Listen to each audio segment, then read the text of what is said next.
Social media താരങ്ങളുടെ ഒരു മാസത്തെ വരുമാനം.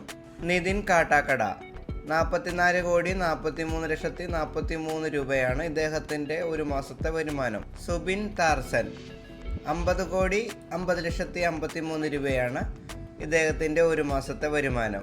ജയകൃഷ്ണൻ ശ്രീകുമാർ 60,55,74 രൂപയാണ് ഇദ്ദേഹത്തിൻ്റെ ഒരു മാസത്തെ വരുമാനം.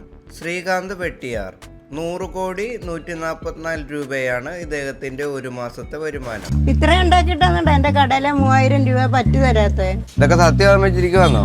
ഇതൊക്കെ ഓരോരുത്തന്മാര് സോക്കേട് പേരുക്കുമ്പോ ഉണ്ടാക്കുന്നതായത്. ഇപ്പൊ എന്തോണ്ട് കയ്യില്? അതിങ്ങി താട്ടെ. ഒരു കുറച്ച് പൈസ ഉണ്ട്. ഉള്ളതുവാ? അയ്യോ, അത് അമ്മയും കൊണ്ട് എനിക്ക് മറ്റേ ആലപ്പുഴ വെള്ളച്ചാട്ടം കാണാൻ പോകാനാ. കള്ളം പറയല്ലേ? ആലപ്പുഴ എവിടെയാടാ വെള്ളച്ചാട്ടം? ചെയ്യാ ബീച്ചിലോട്ട് ഒന്ന് നോക്കും.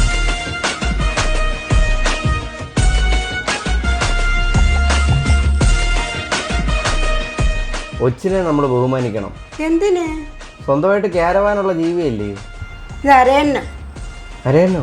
ഇത് വളർന്ന് ഒരു അന്നാവുന്ന എപ്പോഴും. സാക്ഷാൽ രാജാ രവിവർമ്മ വരച്ച ദമയന്തിയുടെ ചിത്രം അവരിവിടെ ഡിസ്പ്ലേ ചെയ്തിട്ടുണ്ട്. ശരിക്കും അദ്ദേഹം വരച്ച ചിത്രം ഇതായിരുന്നു. ചെറുതായിട്ട് തെറ്റിപ്പോയിട്ട് പുള്ളി മാറ്റി വരച്ച ചിത്രമാണ് നമ്മളിപ്പോൾ കണ്ടുകൊണ്ടിരിക്കുന്നത്.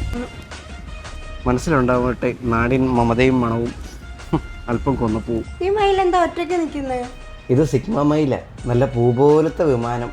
Abu Dhabi Abu Dhabi Abu Dhabi Abu Dhabi. നല്ല പൂ അല്ലയോ? പിന്നെ അല്ലയോ? എന്നാലും ആരായിരിക്കും ഇത്രയും വലിയ ബൊക്കെ ഇരുന്നുണ്ടോ? ഷത്തമ്മക്ക് ഇത്തിരി പനയോല കൊടുക്കേ. എന്തിന്? നാക്ക് തിരിയാ. എന്നാ കുറച്ച് പനയോല എടുത്ത് അമ്മ അങ്ങ് തിന്നെ. ഷത്തമ്മ വല്ലവരുടെയും വീടിൻ്റെ അവിടെ നിന്ന് മാറിയില്ലടാ. ഇത് അപ്പുവിന്റെ വീടാ. എന്റെ വീട് അപ്പുവിന്റെ. എവിടെ വീട്? എവിടെ?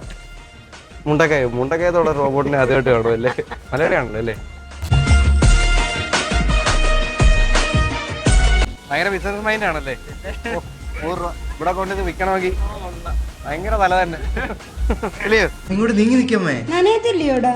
നനഞ്ഞാലും കുഴപ്പമില്ല, ഇവിടെ ഡ്രസ് ചെയ്യാൻ സ്ഥലമുണ്ട്.